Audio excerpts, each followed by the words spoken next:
This is a video lecture about adolescence, and this is going to serve as the lecture for the chapter. But you would also want to make sure, of course, that you read the chapter because not everything there is going to be included here. So we have, I think, already seen some of these definitions and discussed these things in class. One of the things that I think we talked about was that there are cultural differences in how adolescents might express themselves during this time. In Western culture, we have a tendency to view adolescence as a difficult time and a time of acting out and pushing limits, although that is not always the case across all cultures where adolescence is not hallmarked by that kind of behavior. It depends on the cultural and social expectations of the groups that families are a part of. And that kind of gets to this slide, which talks about the fact that many children will navigate this time with minimal stress. What would we expect of them, even if they are not acting out and being particularly challenging? So even if they are not acting out and being particularly challenging, they may have, internally or externally, more conflicts with authority figures, that there would be a lot of mood volatility, a lot of moodiness and up and down in terms of their feelings. This is a time when adolescents a lot of times are willing to take more risks and going out, experiencing a lot of sensory-seeking behaviors. This is sort of the sex, drugs, and rock and roll experimentation time around sensory-seeking behaviors. One of the things that happens very much in adolescence is that they seem to be maturing and they seem to be moving on and becoming more adult-like, and then suddenly there's an unpredictable backsliding or regression to earlier time and earlier behaviors. There can be a lot of confusion about what's going on with their body, particularly if they come from an environment where that's not talked about or information is not kind of freely given. One of the things that's very important to realize in adolescence is that for adolescents who particularly have a biological predisposition to a major mental illness, this might be the time when that starts to emerge, and maybe perhaps more subtle symptoms of that major mental illness are starting to appear, and oftentimes those more subtle symptoms or those beginning symptoms get overlooked as, oh, that's just a teenager being a teenager, when in fact it's the beginning of something much more serious. And the last point talks about the high mortality age group. That goes back to the third point, I think, around risk-taking. Adolescents are kind of infamous for being reckless or taking risks that are not smart, and they don't intend to have something bad happen, but something bad happens. Particularly when you think about adolescence being the period of time when somebody might get their license and start to have access to cars and driving. That's both a wonderful experience of independence and a little bit scary in terms of safe behavior. And one of the things I think to think about in terms of adolescence is the brain development piece. This is a time where there's explosive brain growth, and also a time that the brain is coping with a lot of hormones now being released into it, and those varying levels of hormones are some of the reasons why adolescents have an uneven physical and emotional development during this time. The PFC is the prefrontal cortex, and that is the area of your brain that is right behind your forehead, and the part of the brain that we rely on for impulse control and judgment and logic and reason and the understanding of consequences. It's the part of our brain where executive functioning happens, which is a lot of what kids need in school and to just be safe in the world. And unfortunately, for adolescents, the prefrontal cortex is among the last areas of the brain to develop and mature. So I think that those earlier slides or those earlier bullet points then explain a lot why we're seeing adolescents as they are. That there's that age-old debate. Are we seeing normal adolescent behavior that can be challenging, or are we seeing the development of something more serious? And that is the $60,000 question, so to speak, about what's going on with teenagers. So you can read these 6 components of development here. I think that that's probably pretty obvious to most people who are accustomed to dealing with adolescents or who have adolescents in their lives. I will point out that bolded point down at the bottom, which for each component of those previous 6 points, there is an independent brain change that occurs with it. And so that also speaks to why development can be so uneven in adolescence. They don't have the emotional capacity yet, and they don't have the neurological capacity yet for some of those things. And that's hard for them, and certainly hard for the people around them. So what do we hope for? Back to that question of what can you hope for a smooth transition through adolescence. What you want an adolescent to be able to do is to be able to choose their behaviors by thinking about future consequences. And that's so important as kids have more independence and have more access to things, that you want for them to be able to think about what are the possible consequences of my actions and then make decisions based on that. You want adolescents to be able to set goals and move towards those goals in a way that is logical and realistic. So as kids grow up, that's where they start to talk about, I want to be an artist. I want to take all art classes in high school. I want to find a college program that specializes in art, say, for example. Those are all logical, sequential steps that adolescents have the ability to start to do.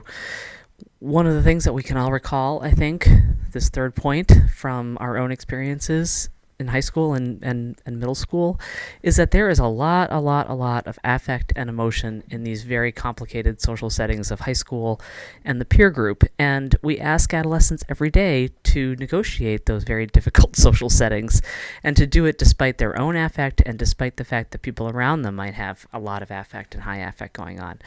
That's really hard, and we sometimes, I think, we forget that we're asking adolescents to do a really hard thing. And related to that, we want adolescents to have some skills to regulate their own affect and to regulate their own emotional states so that they can do the earlier points on this slide. And that is asking a lot of people sometimes in this age group, particularly in the younger end of the age group. Once you get towards 18, 19, and into young adulthood, you may have more expectations of that, but it can be hard for particularly kids earlier in the process of puberty and the beginning of adolescence. And of course, that last one, which is so hard, the ability to maintain decision making in the face of very complicated situations or strong affect. That is really high school, I suppose, in a nutshell. So Erikson, once again, we talk about Erikson, I think, in across all stages of development. Erikson has, for adolescents, the task of identity development as the major issue that they're grappling with. And that is certainly not to say that people are not dealing with identity development in their 30s and their 40s and 50s. We struggle with our identity throughout our lifespan, but in adolescence, that is when it is most kind of pointed. And so what we're trying to see in the development of identity is the ability to develop a positive self-esteem and a positive self-concept, because that will guide decision-making, ability to regulate your own emotions, etc. So you look at roles of adults, say for example, or teachers or social workers or parents in the lives of adolescents. How do you do that? How do you promote healthy identity development? This is done by encouraging achievement, promoting their various competencies, whatever they might be, providing emotional support without judgment, and helping them develop coping skills to get through this very challenging time. This is how you encourage healthy identity development. You don't develop it by focusing on clothes and hair and fashion. You don't develop it, say, for example, in boys by pushing them into sports or athletics if that's not something that they have an honest interest in. You're trying as much as you can, adults in the lives of adolescents, to let their internal wishes and their internal tendencies towards identity development to flourish, and not imposing socially pressured ideas of development. So in the process of identity formation, there's two major pieces: personal identity, which is a very intrapsychic process, meaning that's going on in your mind, and all kinds of interesting and confusing and conflicting pieces of identity are starting to come together. But there is also a social identity. These are the roles that are expected by society. And the more that someone's personal identity and their social identity are integrated, the easier is the process of identity development. So, say for example, you are the child of a single parent, and you are the oldest child and have younger siblings. You might be going through a personal identity process in adolescence where you're thinking about yourself and who you want to be and, the things that you want to try to accomplish in your life, and you may be grappling with issues of sexual orientation, you may be grappling with issues related to racial development. We'll talk about that at the end of these slides. So you're going through this intrapsychic process of figuring out who you as a person are. And at the same time, you have a social role of being the oldest child in a family of a single parent. And so there are social expectations and social roles put upon you to be responsible, to help your siblings, to provide some backup childcare if that's what's needed. And so if those two things can go together, if you can personally accept that you are a responsible person, that you are a big brother or a big sister, and that you want to be a role model to your younger siblings, if that's part of your personal identity and you willingly take on the role of alternative caregiver, which might be a social identity, then those two things are integrated. You'll have an easier process of identity development. When personal identity and social identity clash, then people oftentimes struggle. So the classic experience of that is if you have a personal identity where you're questioning your sexuality, but you come from a social group or a social environment that is very unaccepting of being a gay or lesbian person, those two pieces of your identity are clashing, therefore you might struggle more with identity development. So here's Erikson again, identity versus identity confusion. And this is his task. This is what Erikson is saying people of this age group are struggling with. And to resolve this developmental stage, there are actually 4 kind of mini tasks of identity development. The first mini task is called identity diffusion, and this means this is defined by somebody who's just really not giving any thought at all in terms of personal or social identity. They're just kind of doing their thing. This is very, very common in early adolescence, sort of the end of middle childhood. The idea that you're going to be your own independent person and who you might be is you're not really thinking about it at all. And from that point, moving into identity foreclosure, this is when you start to have ideas about your individual and social identity, but really what you're doing is you're mimicking what others have told you. So the classic example would be if you ask somebody their political affiliation. You might have a 13 or a 14 or a 15-year-old say, well, I'm a Democrat. And you might say, oh, well, why are you a Democrat? And what you might quickly come to is, my parents are Democrats, or my parents are Republicans, or my parents are independents, so that means I am. That might come out with discussions around religion or spirituality. Somebody might say, well, I'm Catholic, I'm Jewish, I'm evangelical. And what you're really finding out is they are taking that identity on because that is what is expected of them by their parents or their families. And then from that stage, moving into identity moratorium, this is kind of the classic adolescent conflict stage where they know that they are coming into identity development with pre-existing expectations, and they may not like those expectations, or they may reject some of their family values or their family expectations for the purposes of exploring their own independent thoughts about their identity. And so this is where you can see adolescents who are really struggling, having a lot of conflicts with their families, having a lot of emotional ups and downs within themselves because they're confused. This is where you might see somebody who changes friendship groups, somebody who started as kind of a preppy person moving into kind of being a goth kind of person, etc. It's all about trying on different independently decided identities that probably are bringing them into conflict with those who have different expectations of them. And the final sort of sub-stage of Erikson's identity development stage would be this place of identity achievement, which is essentially when you are just at peace with yourself. You might be carrying on pieces of expectations, and you might have your own independent formation also occurring, but that this whole complicated picture of who you think you are at peace with. And if you can accomplish that, then Erickson says that essentially you're doing quite well. And from the social piece of the biopsychosocial, there are all kinds of sections of identity development: ethnic, racial, social class, religious, sexual orientation, gender, balancing family expectations with perhaps your own interest-based expectations, friendship groups, community. These are all in the mix when people are trying to come up with a secure sense of an identity development stage. And so the concerns that all adolescents are facing as they go through this very complicated time would be, like we spoke about earlier, having physical injuries or death resulting from accidents, the potential development of adult mental illness.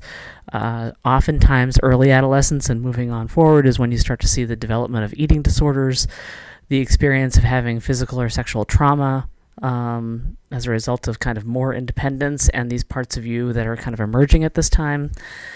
There's a big concern that particularly adolescents that have a family history of substance abuse, if they go through a process of experimentation, that it might not end there and actually turn into an issue of actual addiction or substance abuse. For people who are struggling with families or communities around their development and their development of a personality or development of identity, will they face isolation or rejection?